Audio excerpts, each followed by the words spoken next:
There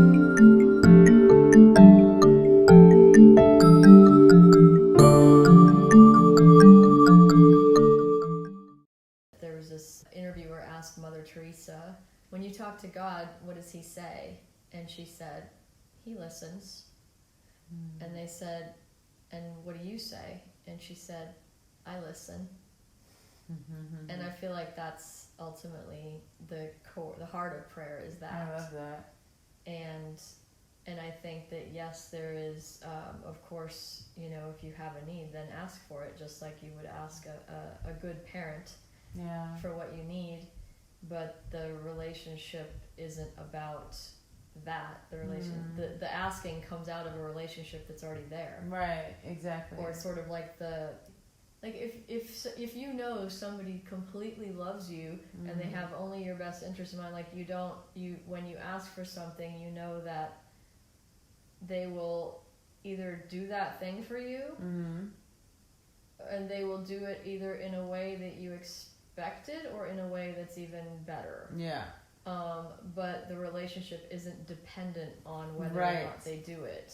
Right. It's based on this heart connection. For sure. But like what? Because you're you're essentially saying like what it is, but why do you do it? Why?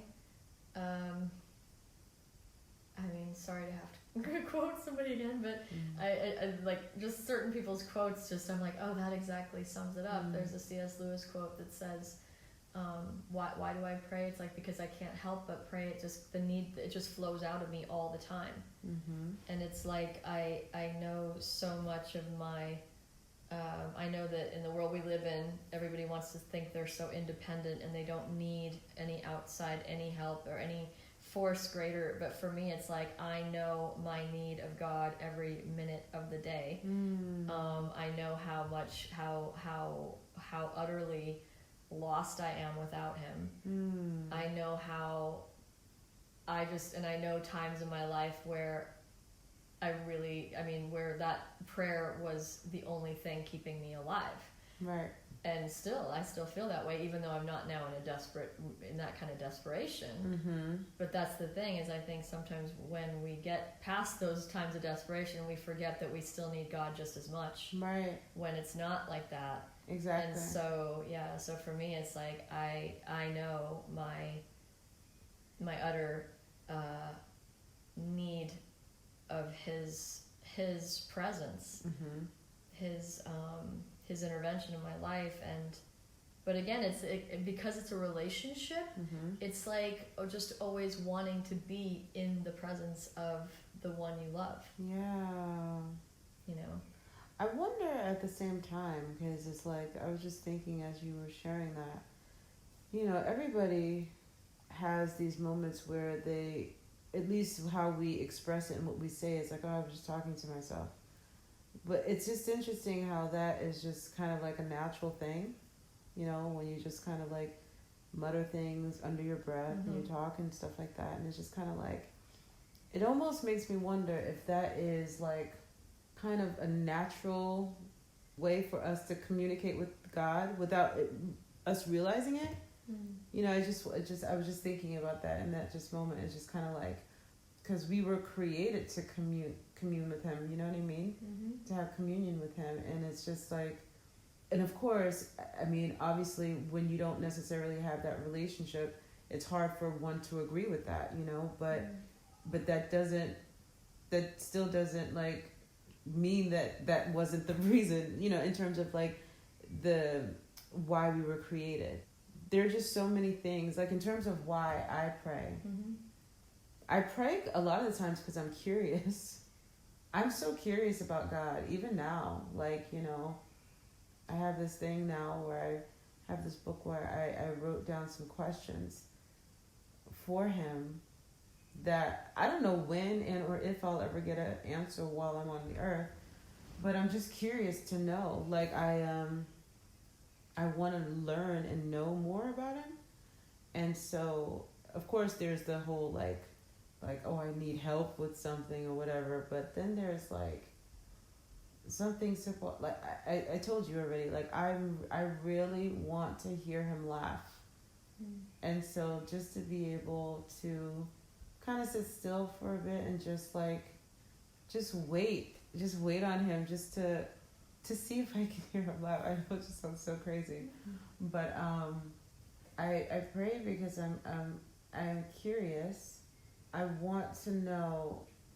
I want to know like why he created us. I mean obviously he did it for like his pleasure, and like he loves us. But he's so massive that it's just, I'm always kind of waiting for him to just, I don't know, just to say something about like, not even so much of who I am, but who he is.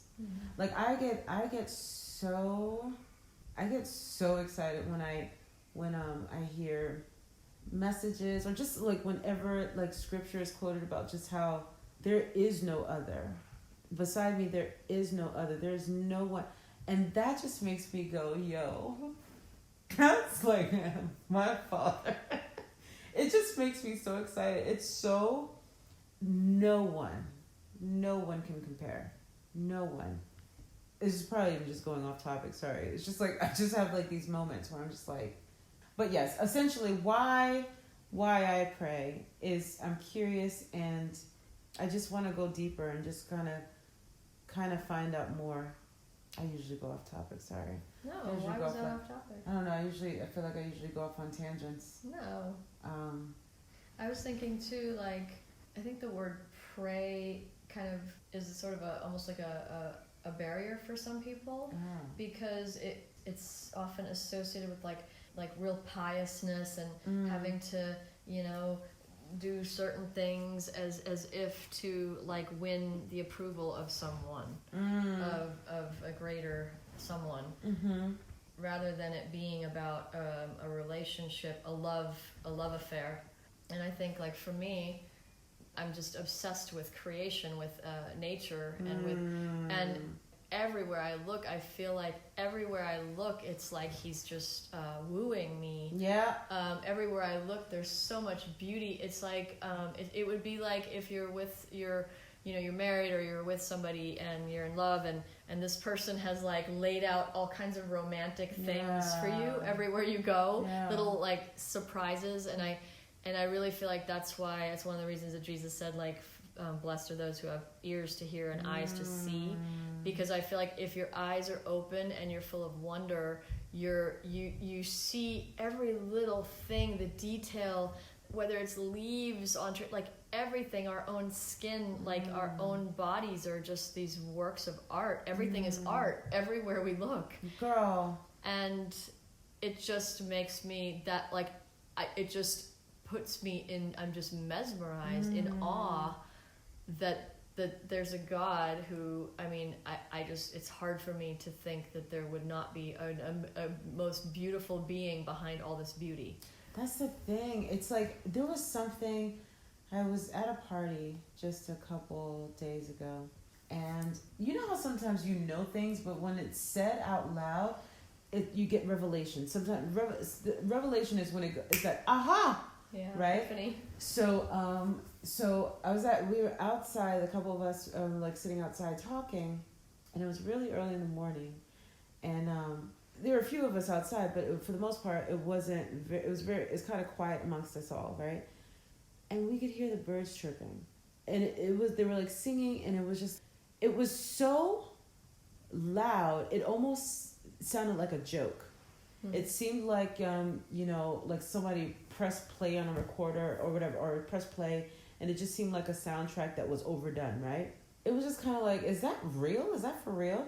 At one point, one of the guys that was there, he's like, well, the birds are never not chirping. They're always chirping. It's just that we're too loud. And when he said that, I was like, come on, Lord.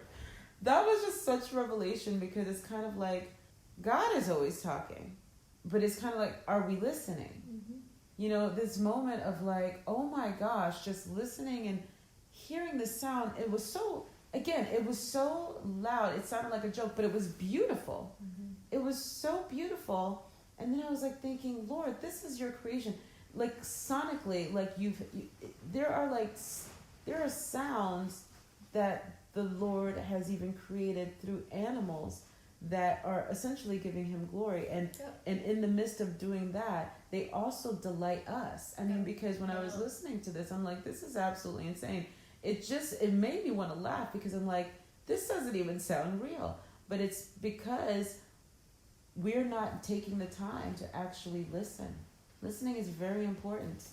And I think we take that for granted, especially during this time when we were like locked down and all this kind of stuff. And it's with us being inside and all that stuff, the pollution got a chance to like clear out.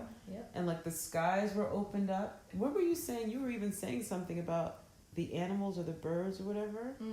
How all these animals just started coming out of the woodwork, because it was like there was no one around. You know, humans are loud and like a lot of information. And it's like once we got to like rest and like sit still, it was like the animals came out and played. And I don't know, it was just like that bird thing just really touched me though. It just made me go, oh my gosh. It really reminded me also that I just need to take more moments to like listen, of course, but just to appreciate and enjoy what God has placed before us. It's like nature is worship unto God, because, you know, and to think that he created this and had the nerve to even drop something within us to allow us to be creative and to be creators and to be artists. And it's like, because he's like, duh, I made you in my image. Obviously, you're going to be creators. And he's like the ultimate artist. And so it's like, it's so awesome. It's so cool. And it's one of the things that also fascinates me is like, if you look at like pretty much everything we do as everything we do as humans is a like recreation. It's like if you think about like I often notice like just think about anything in this room right now. If you look at like I don't know why, but circles is one of the things that fascinates me, because God is the creator of circles. The moon and the sun, like there's his creation. Something else that I'm really fascinated by, I haven't fully delved into yet, but is this thing of sacred geometry. What is Do you know this? About this? No.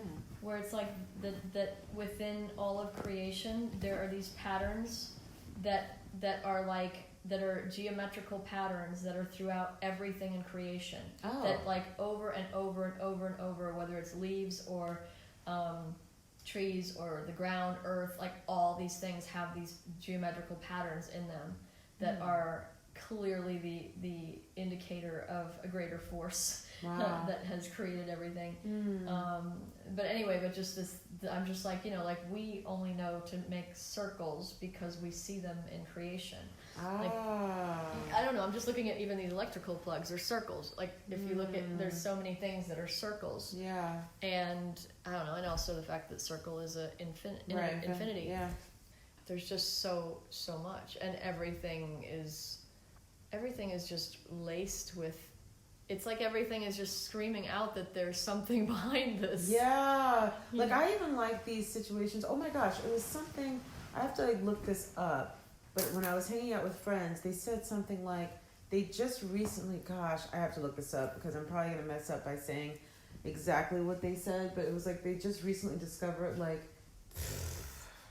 5 to 7 or something different animals that they never even knew existed. Oh, yeah. You heard about this? No, but think about the depths of the ocean where there's things that, like, thank God for them that they don't ever have to encounter humans. Right.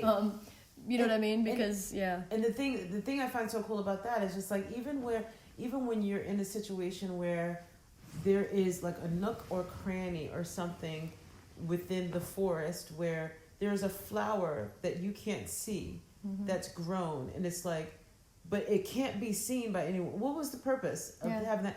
It was just like, because it's just beautiful, and it like, I just love like those little, it's odd. It's like, maybe somebody will one day see that. But just flower. The fact that God creates, because he's a creator. He's a creator, and that's what he does. It's like, it's kind of like, I think for us, it's kind of like we're co-creators, right? So for us, it's like, I can't not write. Right. So whether somebody sees what I wrote or not, girl, it's like I'm going to that right there. Okay, that's another revelation, because it's kind of like that's just a part of your that's just a part of your being. That's just a part of who you are. You cannot not write. You cannot write. You cannot not. You cannot not write. So it's like, regardless, like you said, of who is reading it, you're reading it, and actually God's reading it, and he gets pleasure. He's like, look at my baby do her thing. Wow, I wonder where she gets that from. You know what I mean? So it's like, and then it's like, and he's excited because this is how you write. But then there's another writer that takes after him, but they write differently. But there's so many facets, expressions of to who he is and how he is. And then it was like one of the friends that I was hanging out with, and he doesn't really believe in God, which is fine. But it was just interesting to me, because funny how he was like, yeah, he's not really into that. I think I don't know, he was believing in something else, whatever. But it was funny to me, because just how he is, like, he's so sweet. Like, this guy, like, the way how he cares for people, I watched him being so thoughtful and considerate and just so lovely. Such a lovely human. For me, regardless of what he believes, he's further proof that God exists. Exactly. And it's so funny. I actually said to him at the end, I'm like, I don't care. Like, you don't believe, it's fine. But for me, you're further proof that there is a God. And he was just kind of like, all right. But because it's just so, he's so lovely. And I just love, I think everybody in the world, I mean, obviously, I think we all have opportunities to be bad, and some of us act out and do those things. But I also think we all have opportunities to be good, and I think we need to give people more opportunities to be good, because it's like, it's so easy when someone does something or has done it enough times that they're now identified as that way. But it's like, we all need more people in our lives that can somehow recognize other sides that aren't necessarily destructive. And because, again, it's like we only do certain things because we're hurt, and we're all broken in some way, shape, or form, and so I don't know, I'm just really about just trying to recognize the value of everyone, and just like letting them know how amazing and how special they are, because it's like, you can never hear that enough. You can never hear that enough, because some people never hear it at all. And it's just important. It's really important, because honestly, like, everybody, this is just like just a message to the world. Everybody has a heart. Please just know that. And it's like, I don't, like, even the people that I like, because again, I am not a saint by any means, like, but like, everybody, like, there are people that I don't like, but even people that I don't like, or at least like, our energies, if you will, aren't really all that compatible. There's still something that I can learn from them. There's still something about them that be like, oh, it'd be kind of cool to have that characteristic. And that's something I can take from that relationship, or lack thereof. You know what I mean? Because I've been in a lot of situations like that. It's like, ooh, they are a lot, but I do like that they, and I think that's something and that we all need to, especially with everything that's going on. Oh, okay, yeah, no, I'm not even gonna get into that. But I mean, that is something in terms of going back to like what prayer is, and like what, because to me there's nothing that prayer cannot cover. Whether it's something tiny that seems like this is so insignificant, why would I bother the creator of the universe about this, to global things that affect everybody, or certain people. Do you know what I mean? And so even racial injustice, whereas it seems and is so massive, so ingrained, it's so entrenched in society, it's so massive that it seems like, well, that just as if it could never change. And it's like, but I believe that, and this is, excuse me for quoting Martin Luther King, but this is why I love MLK so much, because he was in the midst of being people trying to crush him and all the black people, but he still was like, even in the midst of that, was like, but I'm looking to a day beyond this. Yep. And considering that was like in the middle of segregation still, to be able to have that kind of vision, to me it's like there could only be a source within him that he was calling on that gave him the ability to see that far. Because apart from that, how you don't see people having that kind of vision for like humanity. And because that's the other thing, is that his dream wasn't about him. Right. It was about an entire people. And that's the whole thing, is it was so big that he knew that it's like, it's about him, but it's not about him. And I feel like that's like when our dreams are really aligned with God, they might seem about us in the moment, but ultimately they're about a much bigger picture. Yeah. This whole situation that's going on, and I was already talking to you about it. It's like, I mean, it's so interesting to know, MLK's vision and his dream and his goal and its purpose. And, even though he's gone, this is the first time in history, the first time in my life, I have hope where this whole matter, this social injustice, racism is concerned. I mean, I grew up in a world where it was just natural, being a black woman and everything. It's just like, just experiencing things like, being followed around, being like, not receiving, I don't know, a loan, whatever, not necessarily, I don't know, getting the job. And then of course, like, I'm this person that like, I once told you, I feel like I'm the queen of avoidance. Or I tend to try to give the benefit of the doubt, because you don't want to think that it could be anything other than, you don't really want to go there in your mind. At least I didn't. So I would like excuse things a lot. But the sad thing is like, especially with racism, it's like it's such a normal, or it was such a normal thing, that the idea of even praying about it just seems silly.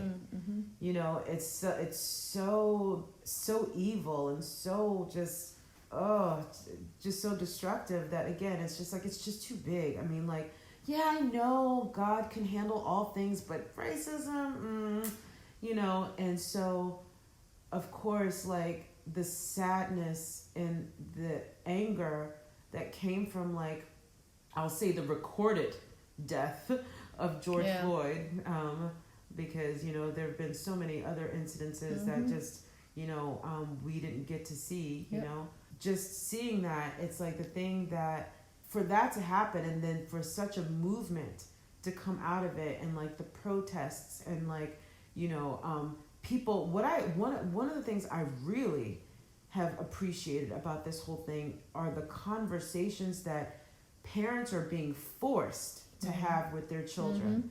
The conversations that kids are coming to their parents about, and it's just kind of like, these are the types of things that is just like, look, you see it and you just avoid it. No, it's just an uncomfortable conversation, so you don't have it, you just avoid it.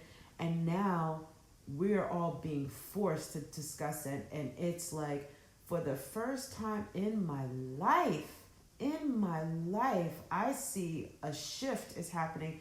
I started hearing in my head one of my favorite singers, Sam Cooke, "A Change Is Gonna Come," and that's actually the song that was sung at the protest that I went to in Berlin, Germany, what you and I both went to.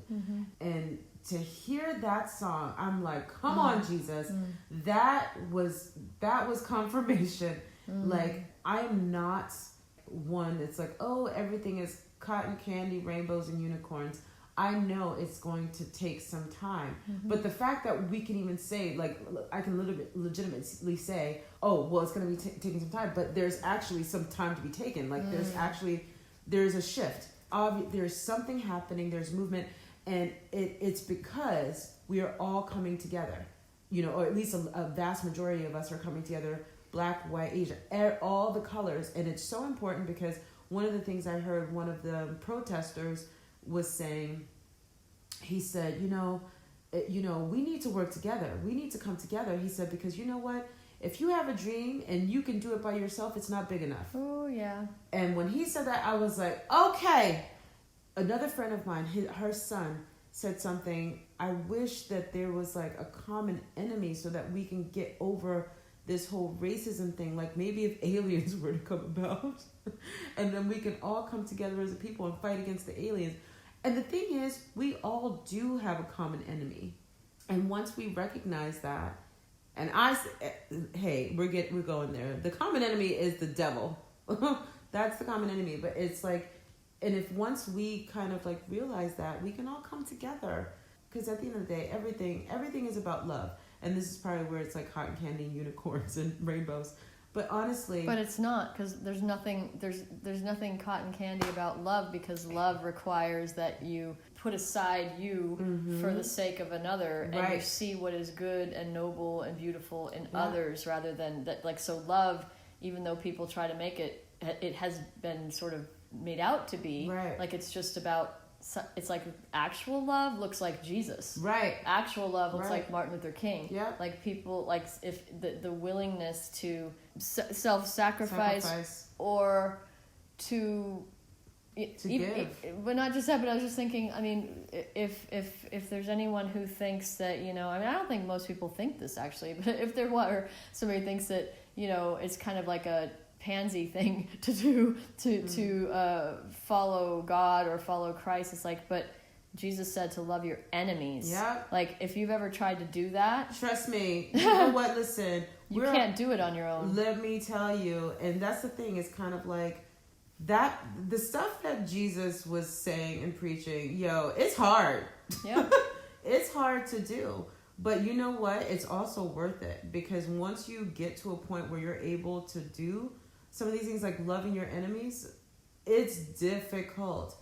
But the peace that you get from it, it sounds so, it sounds almost impossible, but try it. I just feel like how can you even... I've never known anybody that has pulled it off outside of a power outside of themselves. Exactly. Because it's like on our own, in our own just humanity, in our own brokenness. It's like we don't have... That's the whole thing. And and it's not easy. It's not even easy to... Because who wants to do that?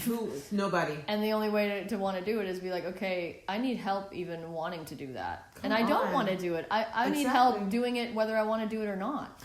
Seriously, listen, because like... Not about whether you want to. It's girl, let's talk, because that's the thing. And I think that's one of the problems with our world today, is like, I don't want to. Everything is about what we want. Everything's about just to feel good. Exactly. Everything's about pleasure and feeling good and everything. It's like, look, that's unfortunately, life is not always about feeling good. It's like, it's just not.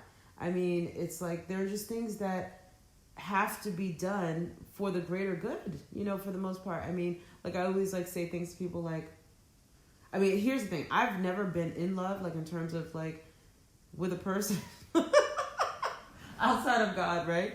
I've never been like in love, but to me, in terms of like when I define it, and again, I don't know how right I can be without experience, but like I feel like part of love is a choice, because you have to make the decision, like, I don't want to go to work today, but I'm gonna go because it's the right thing to do. I have to make a living. So it's kind of like, I think in terms of like people, that I love asking people like what their definition of love is, because I'm just curious.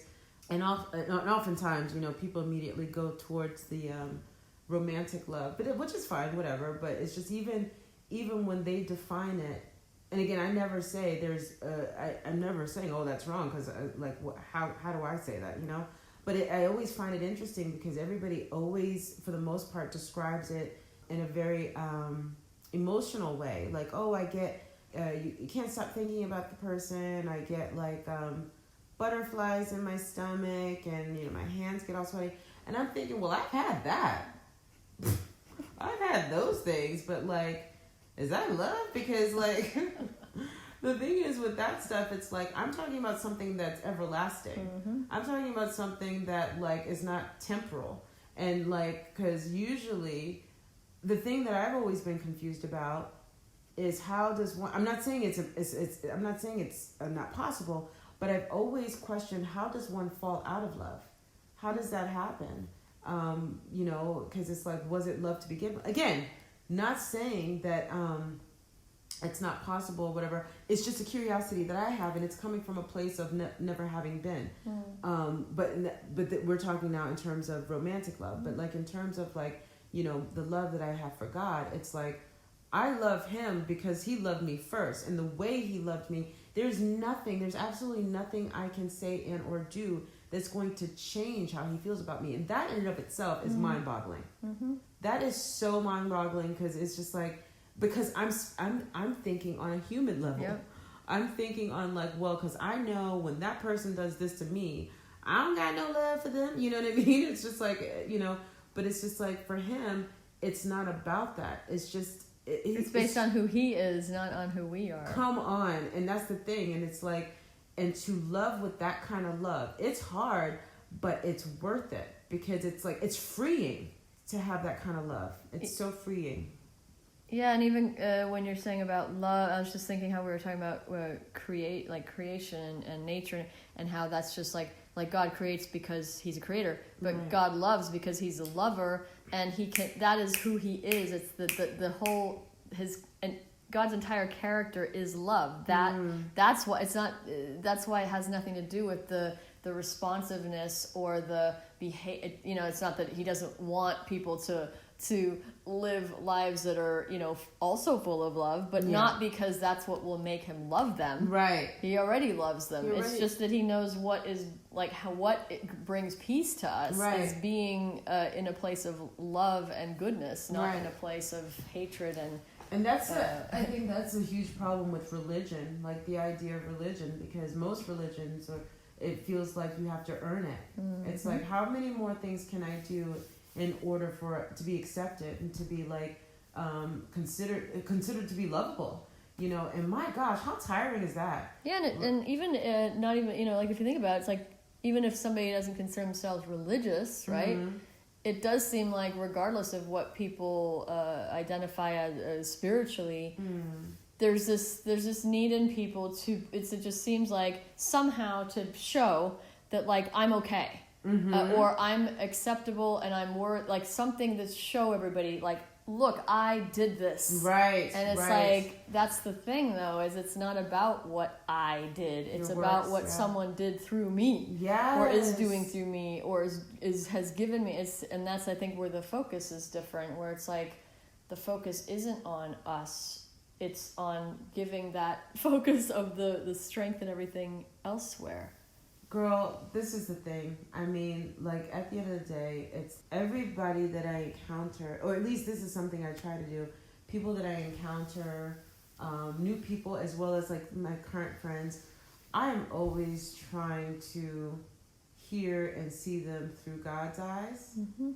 It's just so important, because it's like, I remember, what was it that Bill Oberst said?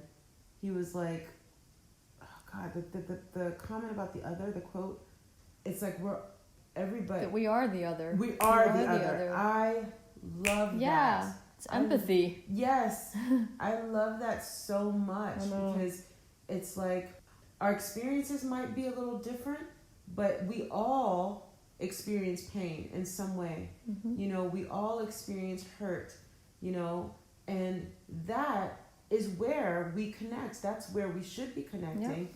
And that's where healing can be brought about. And it's so funny, because again, when I meet like new people, I immediately like, I don't waste time. I immediately just go deep. And it's kind of like for them, it's like, okay, can I just have a couple drinks first? You know? And it's just like, I just want to talk to people. There are these moments where, you know, you have your own problems, right? You have your stuff. But then when you start talking to other people and they start talking about their problems, at some point your world kind of like stops, and you start to see them. It's like, oh my Lord, okay, all right. So there are other things going on outside of myself. It's just ultimately, I think that we all just like, especially with this this age of Instagram and everything, all of that is just like everybody is just trying to distract themselves, even putting up pictures and putting up things just to kind of like at least certain pictures and things like that to distract you, to engage you, if you will. But it's not really. It's just so false. Mm-hmm. It's not really to engage you. It's just to get your attention. Get your attention. Not your interaction, exactly. Maybe, or your interaction as long as it increases. Exactly. You know. I'm also most like one of my things that I really enjoy doing, and I'm now recognizing it's something I enjoy. I really enjoy talking to people, getting really deep with people who are really attractive, or at least like traditionally attractive, mm-hmm. like what people know is like, because it's kind of like, because they, especially when they recognize that they look a certain way, I don't know how often they necessarily get to talk with people who actually just want to like get to know who they are as people, and that's something that I'm really fascinated about doing, just to give them an opportunity to like be more than just what they look like. Yep, and to have actually somebody interested in their soul rather than just their body. Girl, because trust me, it's like, don't get it twisted. And I'm not and by any means saying I'm Naomi Campbell, because I'm not. But like, don't think that because someone looks a certain way that they aren't broken. You know, it's like look, we all have stuff, and I think we all have different ways of trying to hide it and shield it and like dress it up. But at the end of the day, again, there is no other, or we are the other. How's it go again? Mm-hmm. Bill Oberst. We are the other. There is no other. There is no other.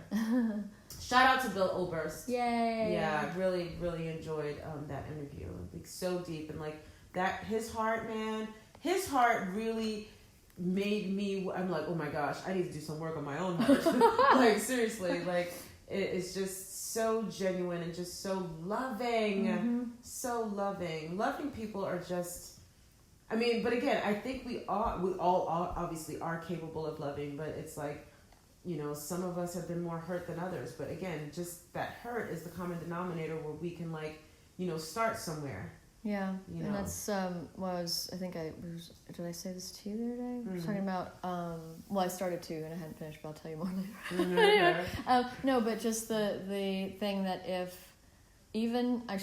especially the people that we most disagree with, instead of just disagreeing or judging, especially judging, because when we think that someone's way of thinking is completely like we're just like, how could you even think that? How could you think that's okay? Mm-hmm. Okay, if we can have a conversation and we can actually engage people instead of judging, to go, why do you, like, instead of going, how could you, mm-hmm. to say, why do you, tell me more, I want to understand where this comes from. Yeah. Where does this quote ideology or this way of thinking or being, where does it come from? Help me understand why this is something that you feel so strongly, or that you, do you know what I'm saying? Yeah. And so where I feel like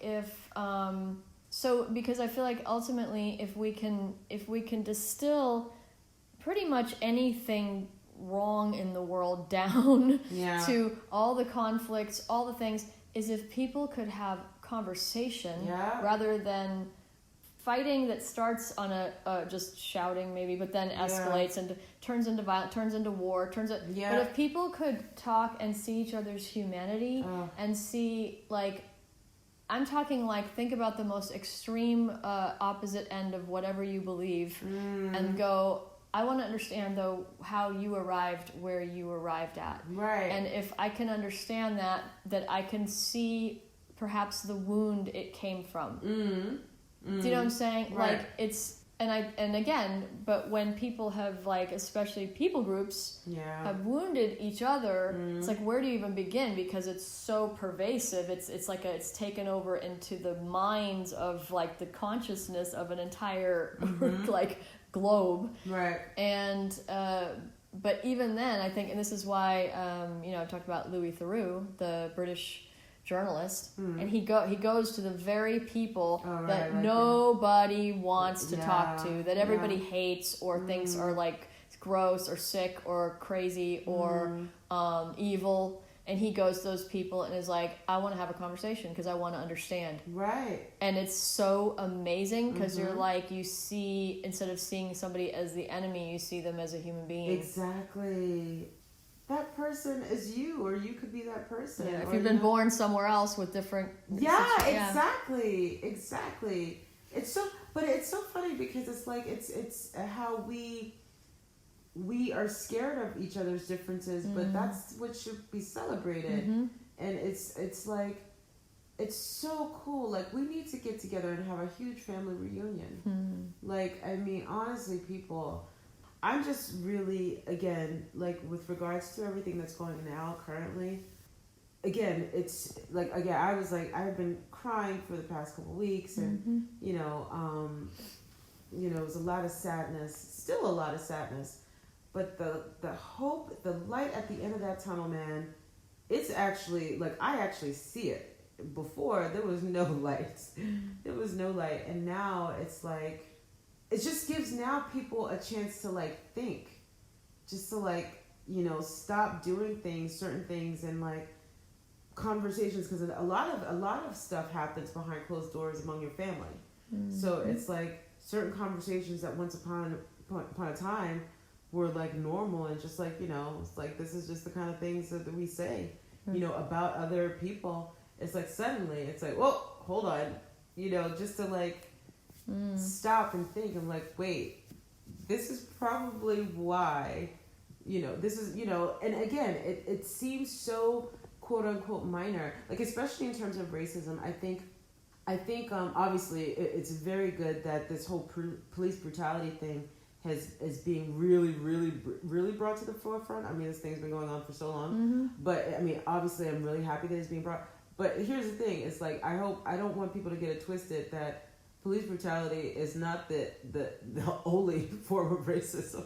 There's so many forms of it, and a lot of it is very subtle, which is probably the scariest kind, but I'm hoping, like, starting from from where we're starting, that all of these areas can be addressed. And again, the hope is real.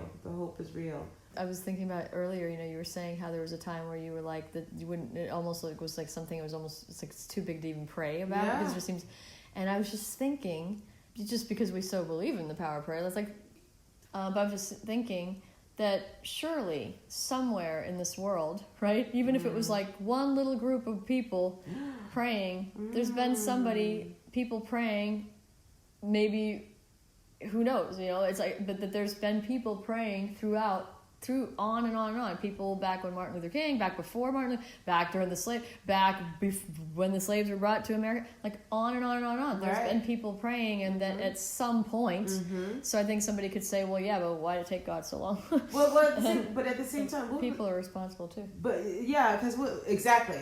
Because what was the guy Einstein when he had the You're like, who's that dude? Wait, yeah, Einstein, he had the relativity, right? Yeah. How does this call it? It's theory of relativity. Exactly. And I think that was just recently proven, wasn't it? It was something where, like, it was recent. I don't know. It was like a friend of mine was telling me, and it was something. Oh my gosh, how she said it! I loved it, because she was like saying, that was, how long ago was that, right? When he introduced it, right? And so he dies, and nothing's come of it, and it just kind of like, this was like something he was trying to prove. Oh yeah. And it was just kind of like, okay, yeah, that was like whatever.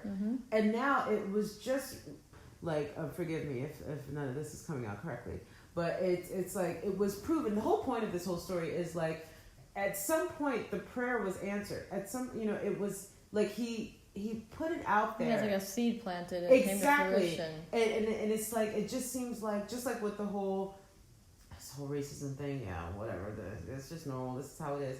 But in addition to, like, Martin Luther King is someone that we know in history, you know what I mean? Mm-hmm. But in addition to him, like you were saying, there were probably pockets of other people who were praying, and especially because he rose up and he was out there, he probably also inspired other people with hope.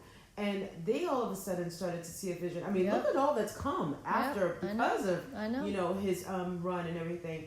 And so, and to think, actually, all of this stuff that's happening now, that's still a part of his prayer. Like, that's still a part of his vision. You know, of course, like, that vision didn't necessarily, of course, include, like, people dying and all that kind of stuff. But that the hope that's coming out of this, I mean, seriously, I mean, I think about my mom, you know.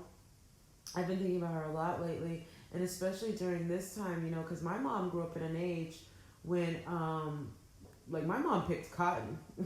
You know, she grew up in an age where she was, like, chased in cars by, like, trucks by, like, white Southern men, you know what I mean? And so she knew a world that was nothing. Like, she knew, like, whites only, black, coloreds only. And I keep thinking about, wow, I mean, she at least got to, you know, she was around, you know, to be able to see when all of that stuff was, like, you know, abolished for the most part. But at the same time, you know, there was still things going on, police brutality, and like I said, you know, redlining, as you know, in terms of, like, you know, wanting to certain neighborhoods, all this kind of stuff. And now with all of this happening, I just kept thinking, man, it'd be so cool to talk to my mom. Just to, like, to be like, oh my goodness, look what's going on now, you know. Changes, there are shifts that are happening. I mean, people coming together, signing petitions, donating, and all of these movements and, like, these marches and things like that, you know, defunding the police, and all the, like, things little by little, gradually are coming to pass. Like, maybe not in my lifetime, but certainly, like, generations to come, they're going to be living in a different world. You know, I believe that. That's what I believe. And, you know, and I'm not this person who's going to fight this fight, go to these protests, sign these petitions, and do it in vain. What's the point of me doing it unless I have hope behind it? You know what I'm saying? So it's like, I'm doing it with the expectation that something's going to change. Again, it might not be in my lifetime where but it might. But it might at the same time. Girl, because I was writing letters and signing petitions and doing activist back during apartheid. And now it's like, oh yeah, there was that thing. And now I'm sure people would say, yeah, but we're still rebuilding. I mean, yes, and then they're still rebuilding after that, which is the thing, is it takes a lot of time for healing and for people to even recover from, like, decades, that's what I'm saying. centuries and thousands and years. This is the thing, you know. Exactly. It's like, I mean, because we still do live in a world where it's like, you know, if something happens, if you get cut, there's a healing process. You know what I mean? So there's this moment of healing, and then there's this stuff. So it's kind of like, after going through centuries upon centuries of all of this, like, you know, oppression. I mean, it's not like, oh, and next week everything is great. You know what I mean? Trauma. It's like generational trauma that needs healing. And the interesting thing is that it doesn't. I mean, it needs healing, obviously, for non-white people. Also, the people that committed atrocities, they need. If they were healed, they wouldn't be committing. True. That's the thing. It's all coming out of this broken humanity, and ultimately, you know, people don't like the word sin, but ultimately that's what it is. It's human brokenness and sinfulness is what causes people to destroy each other. Right. You know, sin isn't about, like, oh, let's check off these little things that we do. It's like, it's like, it's something that it's just so broad and affects everyone. And I think that sometimes these kinds of things, these huge social justice issues, are almost like overlooked as like, this is sinful. Exactly. When we're talking about sin, it's like, you know, instead of picking on people, instead of picking on people's, like, what they're doing behind behind closed doors, it's like, wait a minute. Exactly. And you know what I'm talking about. Yeah, I know what you mean. It's like, but meanwhile, there's these huge injustices going on. I mean, you know. But and that's the thing. That's the thing that's crazy, how we focus we're so quick to point fingers and about like things, you know, that people are do. Oh no, that's not right. That's so. But it's like, but wait a minute. We lived through like all of the. I mean, the stuff with the Holocaust and like just all this. It's like how that can be deemed at the time it was going on. How anybody could even.